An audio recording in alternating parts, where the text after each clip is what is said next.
here at the MBA Spotlight Fair. My name's Alan, and I'm your host. Hi, everyone, and welcome to the MBB Session here at the MBA Spotlight Fair. My name's Alan, and I'm your host. I'm a current incoming student to Wharton this August, and it's my pleasure to present to you Anshul Gupta, who's a consultant at Boston Consulting Group, Suhas Prabhakar, sorry, I'm killing these pronunciations probably, who's an engagement manager at McKinsey & Company, and Mayank Gupta, who is currently CEO at Case Basics and works with, I believe, that step that helps MBA students become consultants. So we're going to go over a few questions that are really common for students looking to get into management consulting. But first, I want to just say thank you guys so much for coming and being willing to chat with us about your experiences. And so I think I'll start off with a question to Mayank, who is focused on helping people cross that step. What are the main steps towards getting into managed consulting? Yeah, so thank you. So first of all, thanks for having me. It's an awesome place to share my thoughts. I think if your audience is, writing GMAT, so that's the first step. You got to prep for GMAT.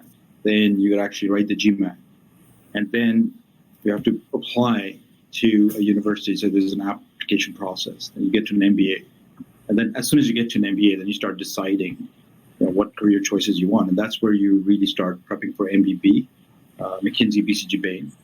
And so there's a 5-step process for that. And McKinsey, BCG, Bain have their own games. They start with that. And then you clear the games, then you get case interviews and personal interviews. And so that's the new addition that they've done recently. Awesome. Cool. I'm going to go through some of the very common questions. Before that, I'm going to ask the audience if you guys have any questions you'd like answered. We'll probably have some time to go through them towards the end of the session. This session will end at 7:45. And if you have any questions, feel free to post them in the Q&A tab. You can find it right below the chat tab. And I'll be going through those questions and looking at the top upvoted. I just see one just got added, so we'll be looking through those later. Upvote the questions you like. And then now we're going to go through some of the most common questions. The first one I'm going to ask everyone is, what is management consulting? And then if you wouldn't mind giving us a start, Anshul. Yeah, definitely. I was thinking about the answer to this morning, but essentially it's helping organizations solve some of their toughest problems. That's why they're reaching out to some of the best and the brightest minds in the industry called the consultants. That's what, in my definition, consulting is. Yep. Awesome. Suhas, do you have any thing to add in there? Yeah. So I definitely echo what Anshul said, but coming from a family of doctors, I think the way I explain management consulting is, or other management consultants are doctors for companies.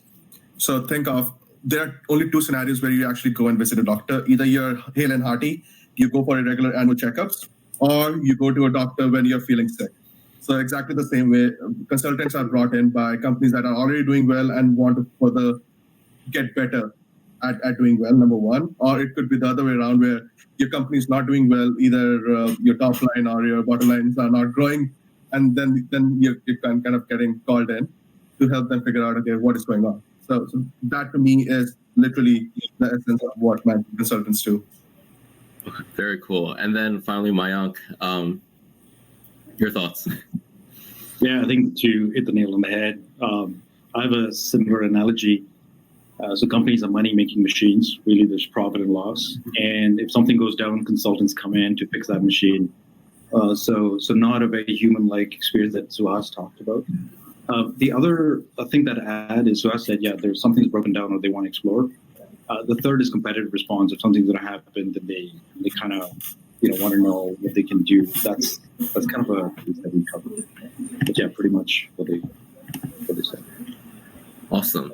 And then, okay, so now Now, the next question is one that I have a best friend who's a consultant, but I still haven't been able to get this answer from him. What do consultants actually do?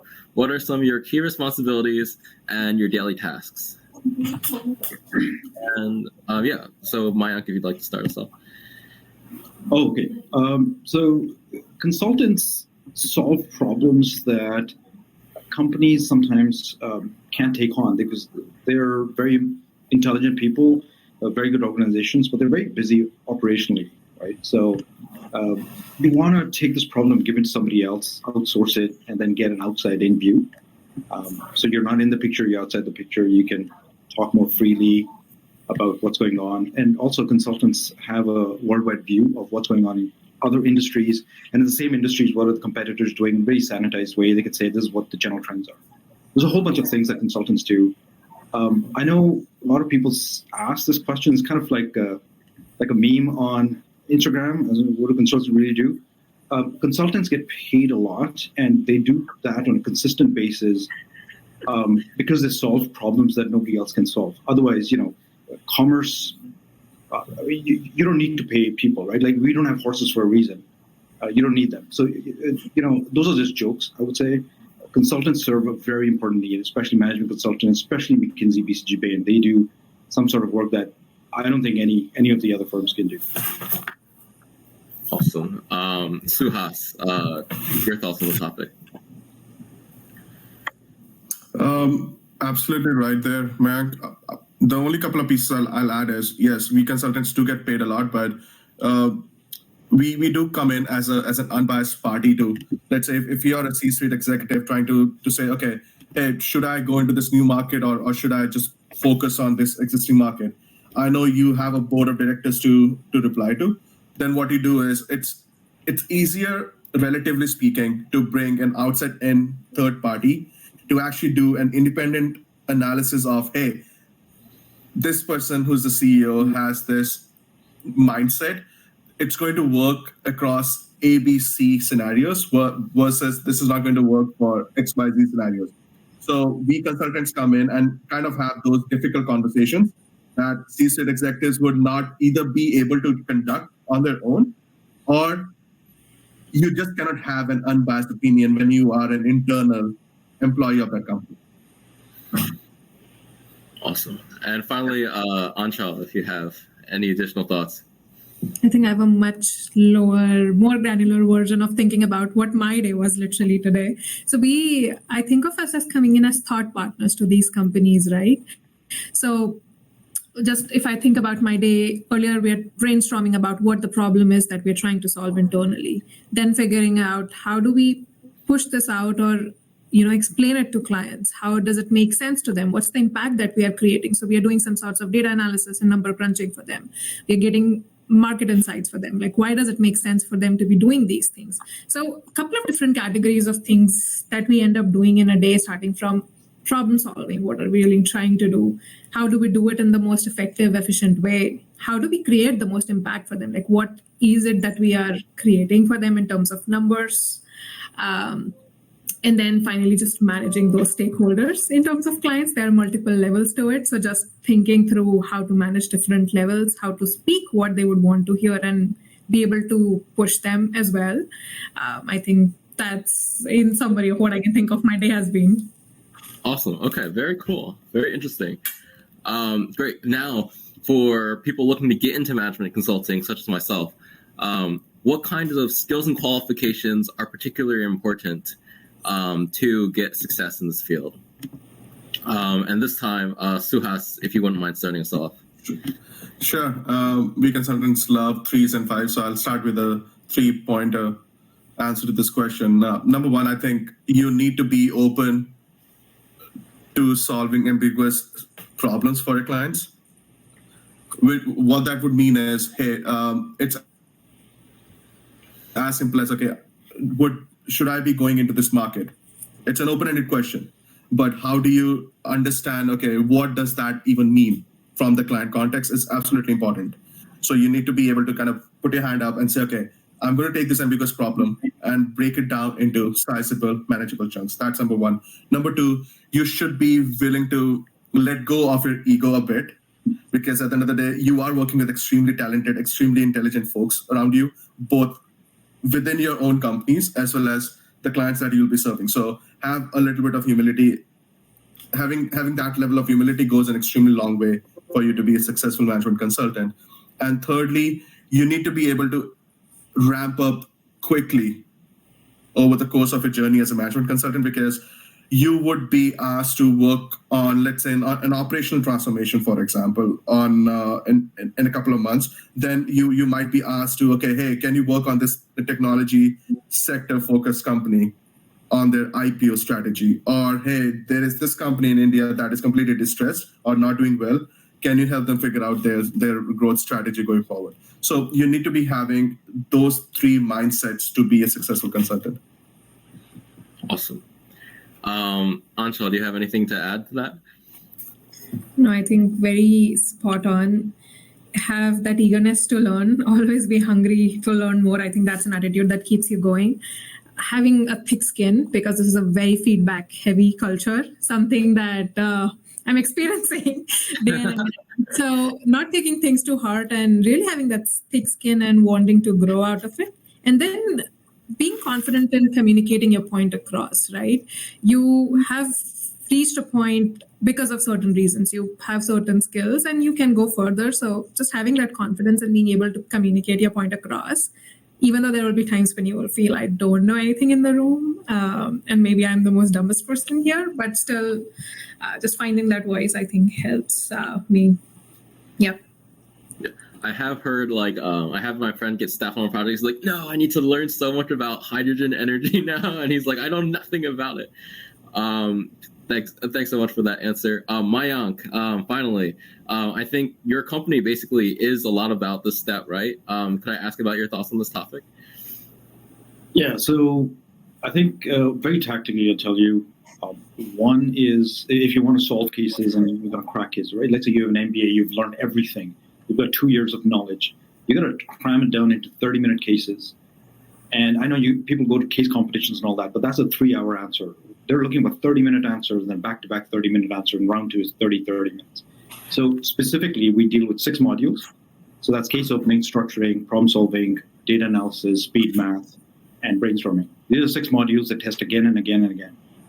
And MBB firms, you won't get in by chance, right? So you meet 4 different people, minimum, that will test you on 6 modules, 1 or 2 times per module.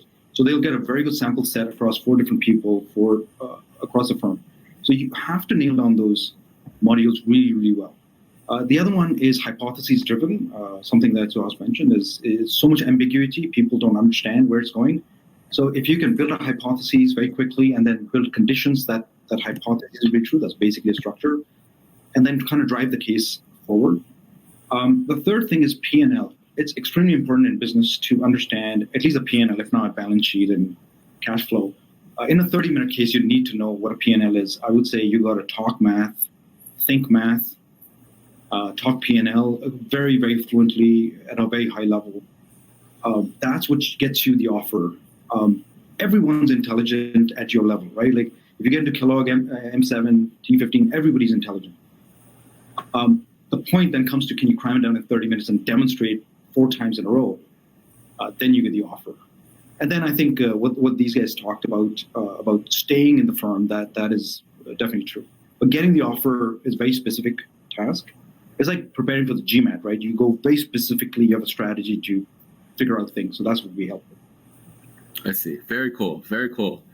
All right. And then for your own personal journeys. So how was your journey to your consulting careers?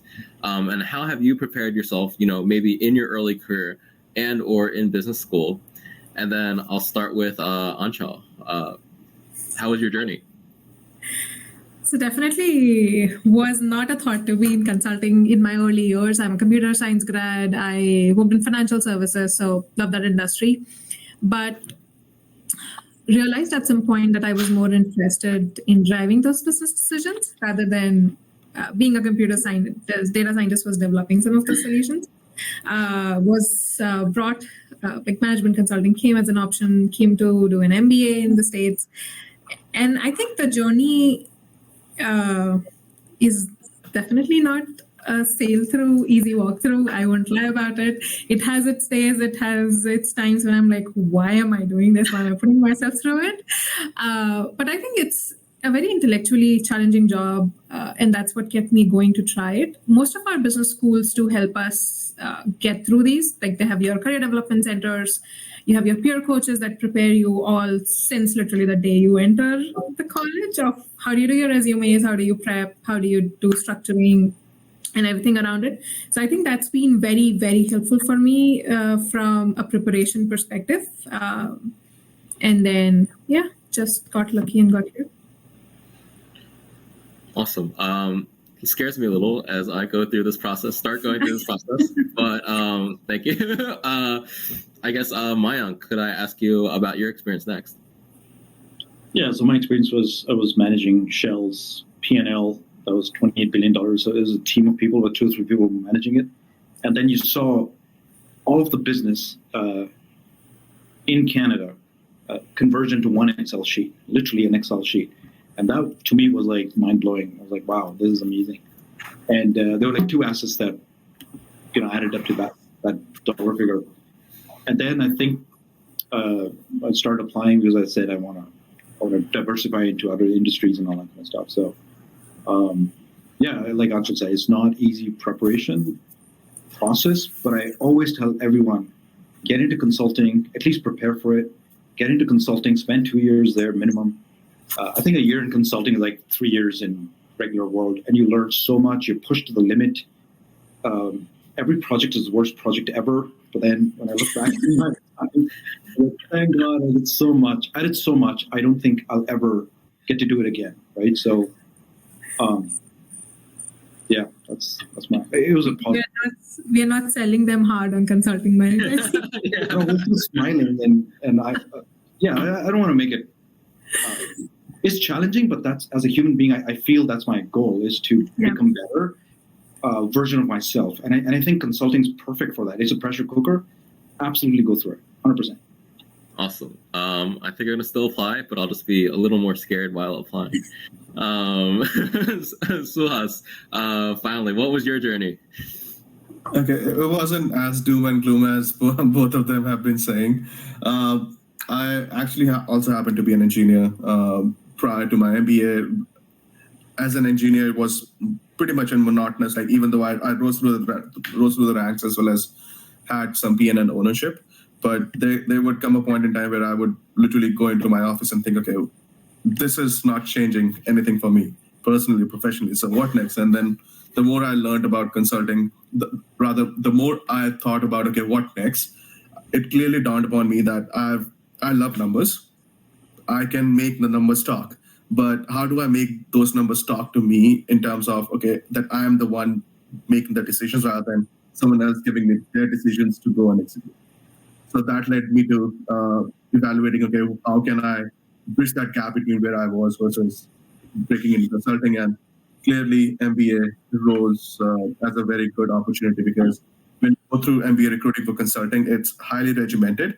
You follow whatever your particular school's consulting club tells you to, or after you talk to alumni from that school, you just follow their guidance and then hope for the best. Mind you, yes, consulting interviews are very challenging, but you do kind of get to understand and live the life of consultant during your MBA internships, and then you can evaluate whether that would be a lifelong choice for you. So that to me was a more straightforward way than if I would have gone the consulting and engineering to consulting route without an MBA. Awesome. That's great to know as a current engineer that's about to do an MBA. Okay, before I get into the next 3 questions, reminder for those new to the chat, please put your questions in the Q&A tab right below the chat tab and upvote the ones that you're interested in. We'll be going over the most upvoted ones at the end of the session. Okay, and now the next question. What are the compensation trends and progression ladders in consulting? And to start us off, mind if you start us off, Suhas? Yeah, absolutely. So in terms of roles, let me break it down not by what they're called, because different consulting companies call them differently. So it would be pre-MBA and post-MBA, just to have a clear demarcation on that front. For pre-MBA, there would be two roles, either an analyst role or a senior analyst role, followed by a post-MBA set of roles, which would start from equivalent of a consultant at BCG or an associate at McKinsey, followed by you becoming a manager, leading multiple teams of consultants, followed by being a principal or an associate partner, and then finally partner and senior partner. So these are your typical roles and your career progression at a given consulting firm. Mind you, you tend to feel more at ease, relatively speaking, if you come in with prior industry background. So if you do come in with some level of 2, 3, 5 years of industry background, then you would be getting hired at equivalent of a post-MBA role if your experience is relevant enough. Awesome. Very cool. And then next, if I could hear your thoughts, Mayank. Yeah, what Zuha said, I'd say as far as compensation, you're compensated really, really well. I think post-MBA, very few firms pay what these firms pay. I think investment banking competes with MBB. Tech, not so much anymore, unless you're like some AI wizard, I guess. So MBB is a very, I'll say it's a great bet on future. The more the world becomes more complex, the more consulting you need, and so on and so forth. So I'd say then you need more people that can deal with more ambiguity, hence the pay goes up, right? So we deal with post-MBAs, pre-MBAs, experienced hires. The bar is the same. You got to solve 4 cases, right? Pass the games and solve 4 cases. So if you don't know the P&L, understand the P&L. If you don't know hypothesis testing, well, that's where MBAs come from. They're not research-minded. The PhDs like the hypothesis testing. So we see advantages and disadvantages everywhere, but in the end, MBBs have a bar. You have to meet the bar. They're not going to win. Awesome. And then finally, Anchal, what's your thoughts on this?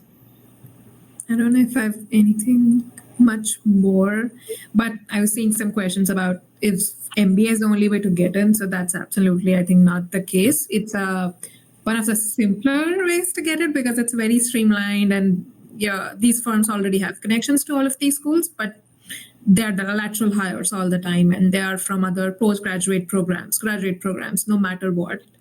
You just have to find the right programs where they hire. Otherwise, finding it laterally becomes a challenge, or finding it right out of college becomes a challenge. But MBA is not the only path to be getting into this.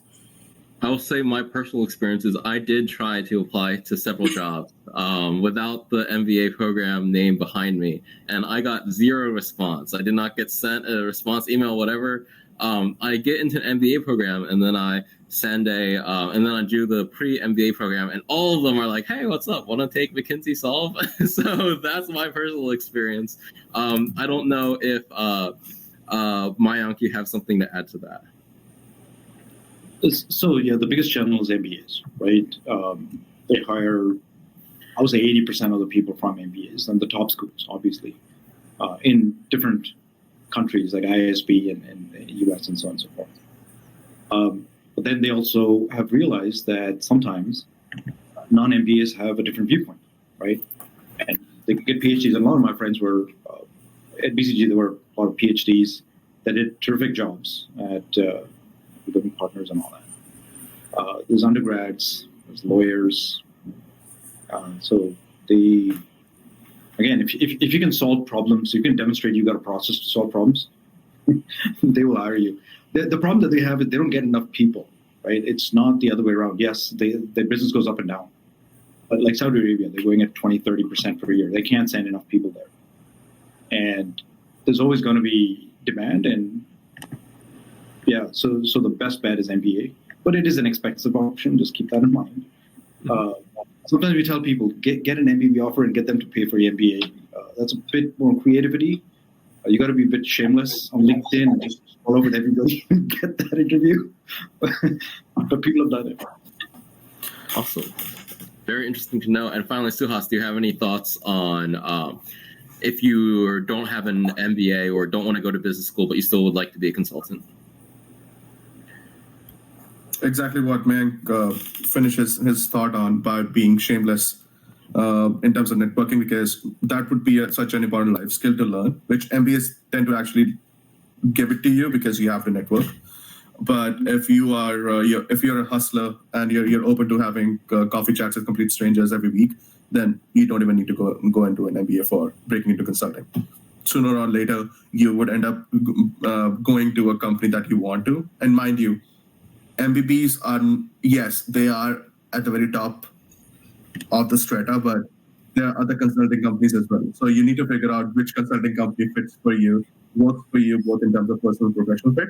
And maybe you just never know. I mean, that you can then leverage that consulting experience to build upon as you make a very good profile for yourself for MBB interviews.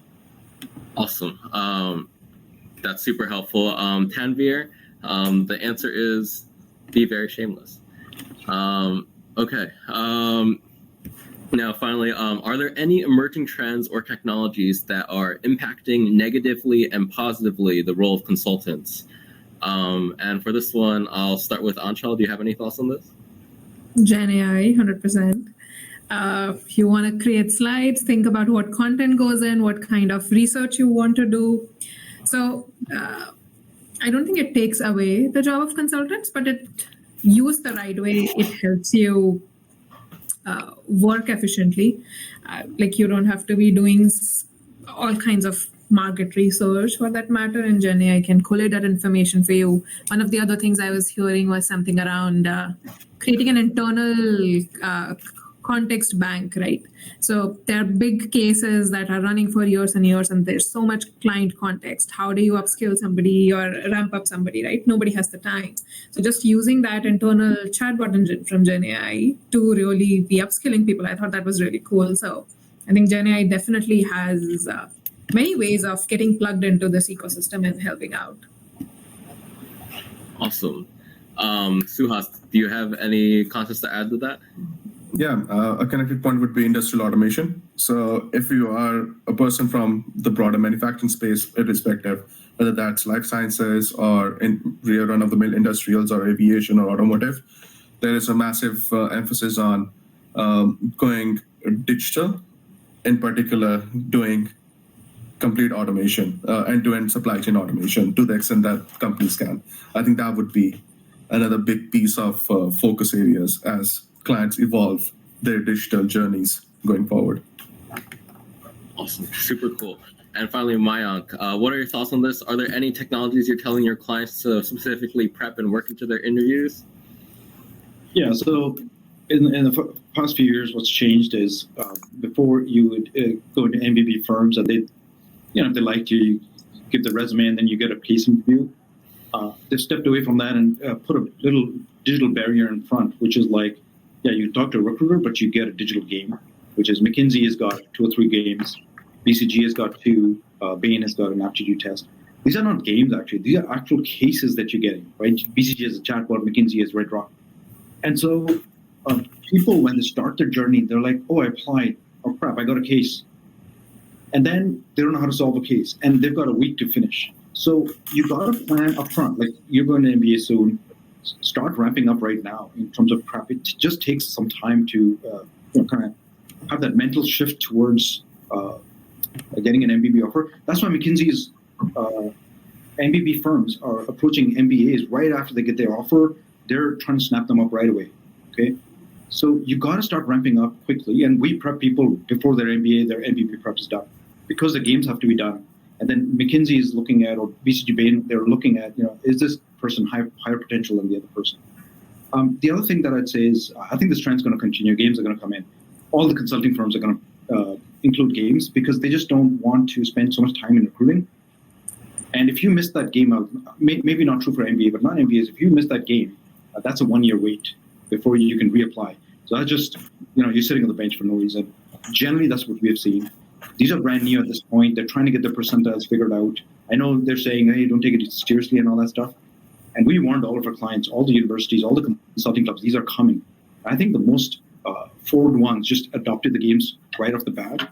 And everyone else is just kind of, struggling to get over there. And the games might be easy right now, but there are people who are waiting for a year. from a, when you go in, what's there to survive? I think there's a couple of points that these two have said.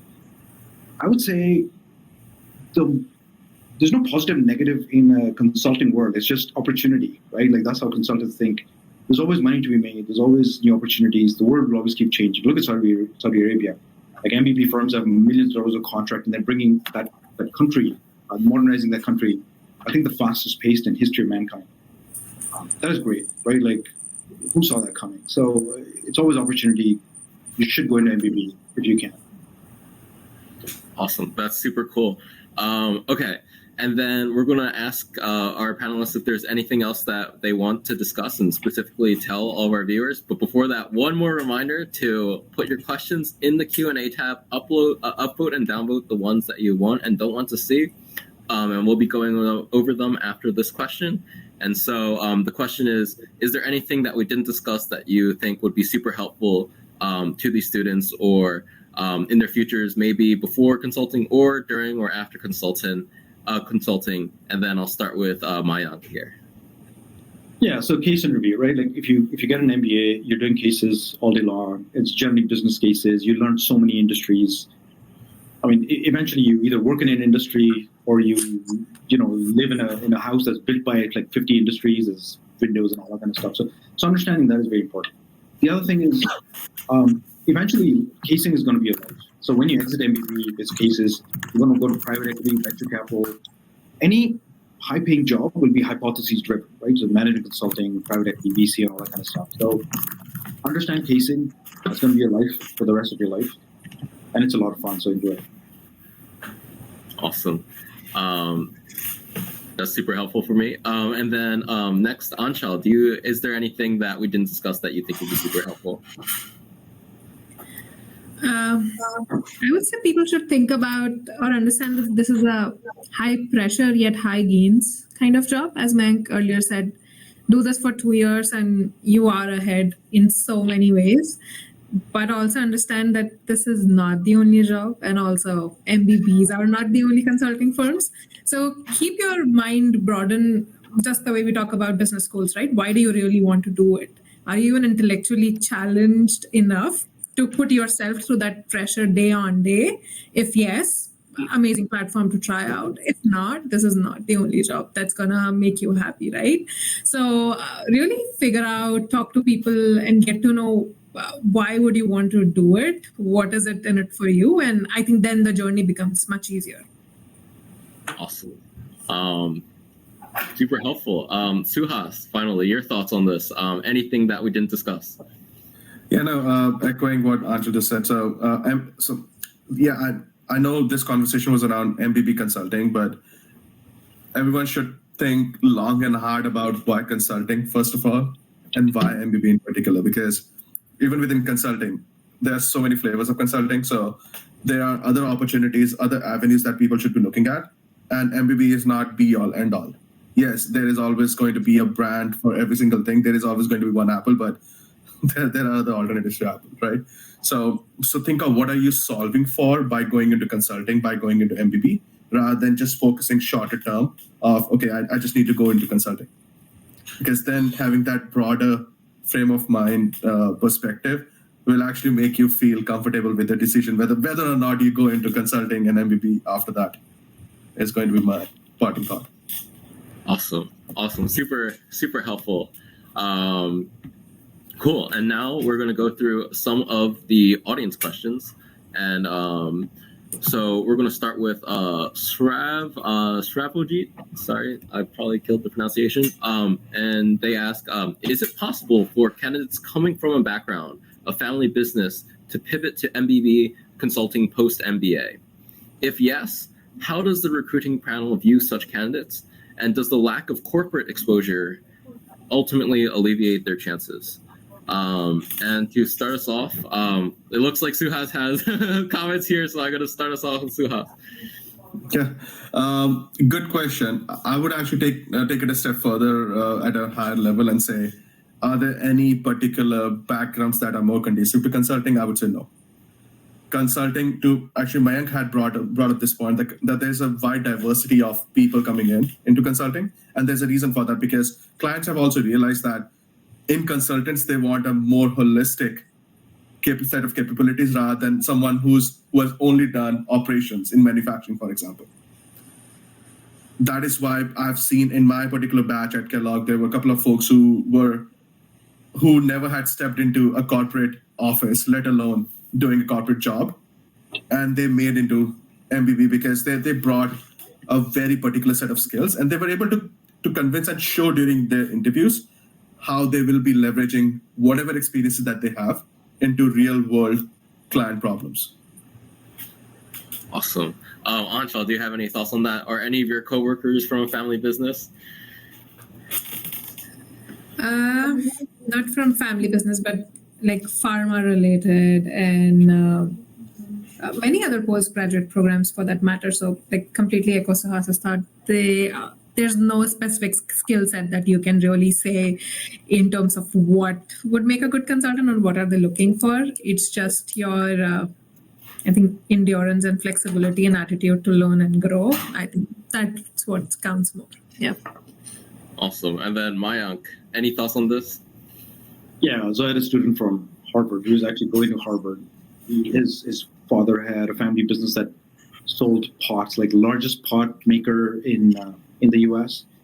And I asked him, why do you want to go to MBB? He's like, I want to learn much faster.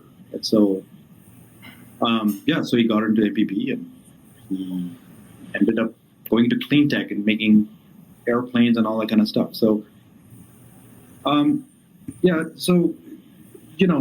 it comes down to, can you solve problems and show them that you have a process? You don't really care about what sort of background you have. You could be a doctor. We have clients or students who are doctors. And they spend like 8 years there, they want to go to consulting. So they change, so it doesn't matter. Very cool. Next I think if I could add just one thing to that, I hope that's helpful when people hear that. But we often think I don't have the right kind of background, or I haven't crunched numbers, or I haven't business strategy problem is not something I've solved. But whatever job we end up doing, we are in some way gaining some of the skills that you need to be doing, or the type of tasks you need to be performing, right? You are managing some sort of stakeholder somewhere. You are doing some sort of math or some sort of data analysis to arrive at any kinds of decisions that you're doing in your day-to-day job, right? No matter what the job is. So one of the first steps I think that entering business schools we were supposed to do is figuring out from every single activity that you have done in your past life, how can you translate it to a skill that you can take forward in a consulting career, right? So I would say to start thinking about in those senses rather than worrying about if my background fits into a consulting mold or not. Okay, that's super helpful. I'll be taking that into my future interviews. Hopefully that answers your question, Shravajit, and then we'll move over to the next one. So this is from Nawang. Sorry if I killed the name. Nawang, and they ask, does MBB recruitment committee consider a pivot after 15 plus years of work experience for a non-military or international applicant? Maybe if you guys want to talk about just a large amount of experience in general, and then if yes, does the committee also consider someone looking for pivot in 1 demography, 2 industry, and 3 job function? So to start, Anshul, would you mind if I'm still reading through the question again. Yeah. But I think if that is really what you want to do, and you can find the right interview, find the right organization, the right geography to be interviewing with, I don't think they have a problem with if that is what you want to be doing. That's what I can think of. I'm sorry. Just using I should be using the show question on stage functionality. Cool. Thank you so much for that, Anshul. Suhas, do you have any comments of your own on here? No, nothing in relation to what Anshul said, because, as I said, you should be able to talk about your experience in a manner that would show that you can lead the life of a consultant at the end of the day. It doesn't matter what demography you come from, what industry you worked in, or what was your job function? Awesome. And finally, Mayank, any thoughts on this? A very experienced pivot. Do you have any clients with a lot of experience? Yeah, tons. So we've got military, ex-military, and non-military. It's the same thing, right? If you've got a drive to solve cases, that for them is enough, right? If you go through the process, and like Suha said, if you understand what the consulting lifestyle is, because after 15 years of experience there, are you comfortable doing what a consultant would do? Because that's where you come in. Rarely will they take you something above the second level. Your bosses could be 22, 23-year-old kids. So you have to go in with eyes wide open. And typically then they're looking for a very specific industry experience. And maybe if you make a great impression, yes, they will. Okay, cool. That's super cool. Warning that these are the last 4 minutes of the presentation.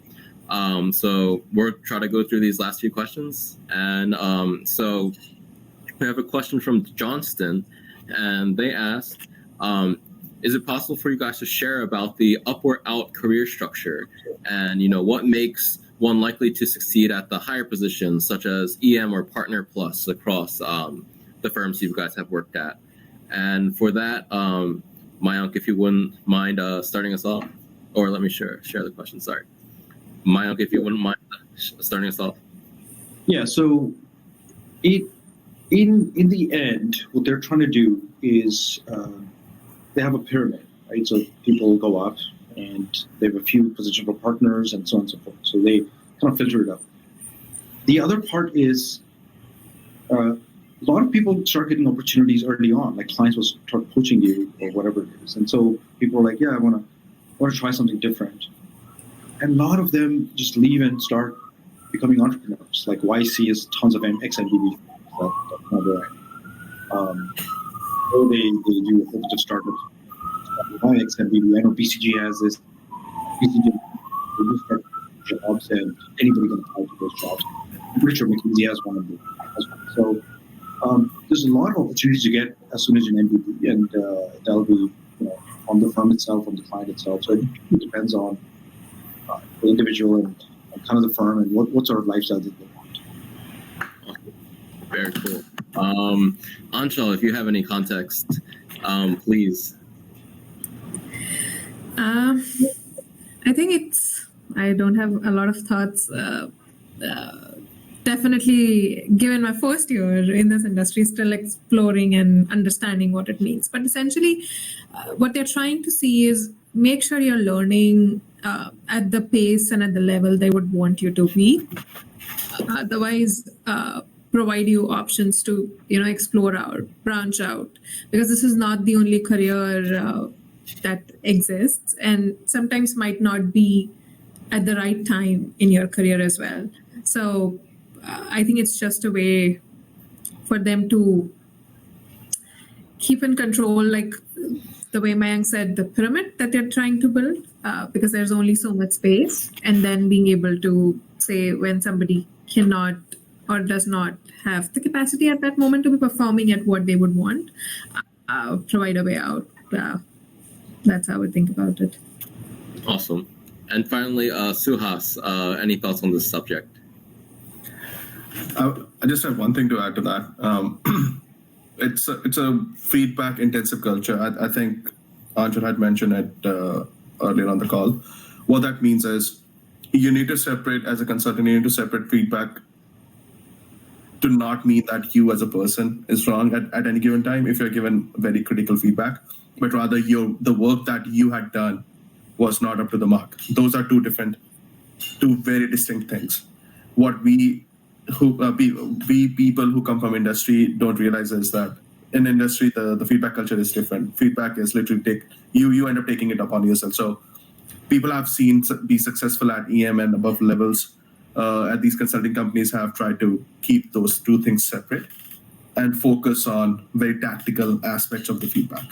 If you can do that, rest of the other pieces of the toolkit, the broader toolkit, including how do you sell new projects to clients, will come naturally to you.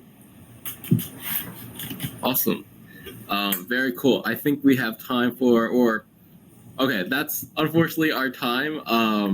That's 7:45. So thank you so much for everyone attending. And then thank you so much to Suhas, Anshul, and Mayank for coming here and sharing with us their experiences. This is super helpful. We hope to see you. Maybe this is one of the last final GMAT the Spotlight Fair sessions, but we hope to see you in a future GMAX club session later. And thank you guys so much for coming, and hope to talk to you guys soon. Yeah. Great. Thanks for Thank you for having us. having us. Bye, everyone.